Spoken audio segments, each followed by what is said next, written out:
गया तो ये पाठ है, इसको पढ़ने का उद्देश्य क्या है ना?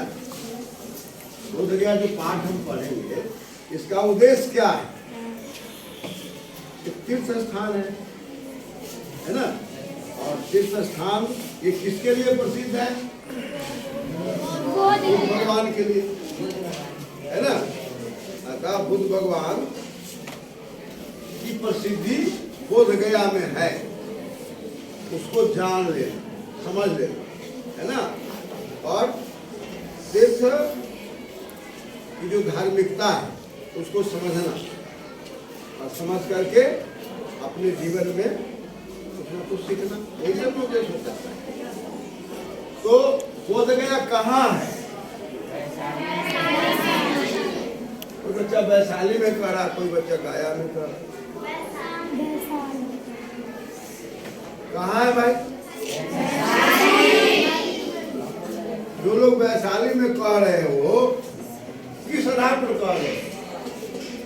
अपने मन से, हाँ। बोध गया वैशाली में जो कह रहे अपने मन से कह रहे हैं। अब पढ़ो तो, पाठ करो तो मेरे साथ पढ़ो। बिहार राज्यस्य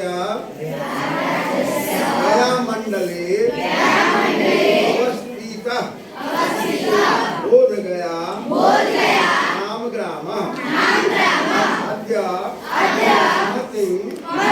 प्रसिद्धिं प्राप्नोति। एक वाक्य है, इस वाक्य में लिखा हुआ है बिहार राज्यस्य।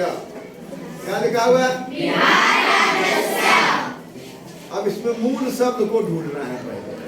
बिहार राज्य, मूल शब्द क्या हुआ? बिहार राज्य। अब इसके षष्ठी में हो गया बिहार राज्यस्य, बिहार राज्य के, है ना? अब बिहार राज्य में यदि समास करोगी तो क्या होगा? बिहार का राज्य। क्या होगा? बिहार का राज्य कि बिहार राज्य, दोनों में क्या हो? बिहार का राज्य कि बिहार राज्य? बिहार का राज्य कौन होगा? देख लिया? बिहार का राज्य कौन होगा? मैंने हम जो पूछ रहे हैं उसमें कुछ बुद्धि लगानी है ना आपको। बिहार राज्य, अब बिहार का राज्य कहाँ गड़बड़ी है? बिहार राज्य है ना? बिहार का राज्य में का नहीं लगेगा। बिहार राज्य है ना? बिहार का राज्य पटना है कि बिहार की राजधानी? राजधानी में है वो। बिहार राज्य है ना? बिहार का राज्य कौन होगा? बिहार राज्य की राजधानी पटना आप कह सकते हो, बिहार का राज्य नहीं ना होगा। तो जो बिहार है वही राज्य है, राज्य है वही बिहार है। तत्पुरुषा समानाधिकरणः कर्मधारयः। जब एक शब्द में दो गुण विद्यमान हो तो वो कर्मधारय कहलाता है। कौन समास कहलाता है? कर्मधारय।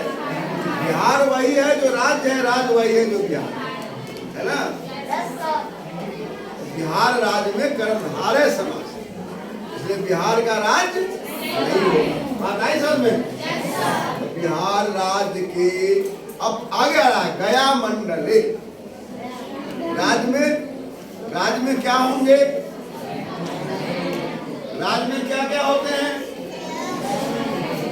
आप लोग भूगोल वगैरह नहीं पढ़ते, फिर क्यों नहीं दिमाग में है बात? एक है मंडल, एक है प्रमंडल, एक है अनुमंडल। अरे बात समझ में? इसको नोट करो।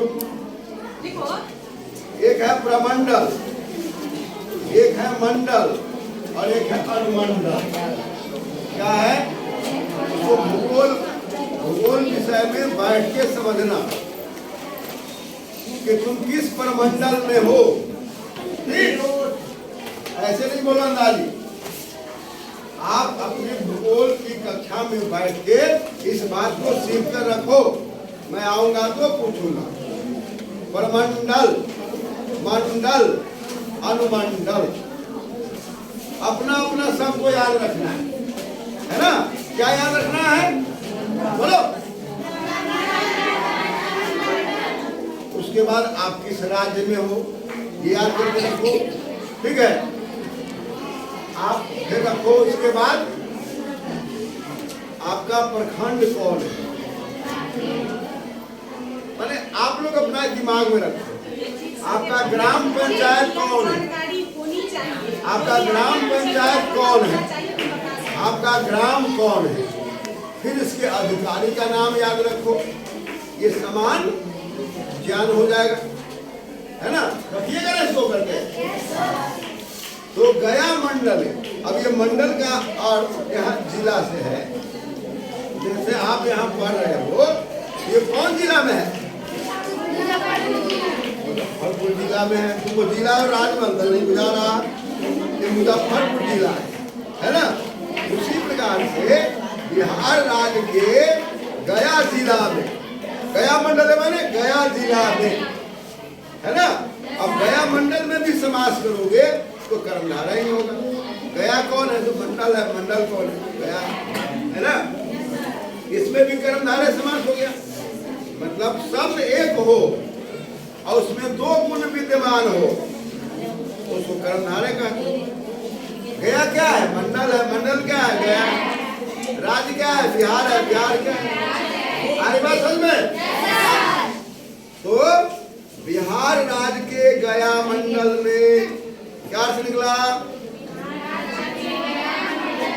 अवस्थिता। अवस्थिता माने स्थित, उसमें व्यक्ति है। इसी में कोई दिक्कत है।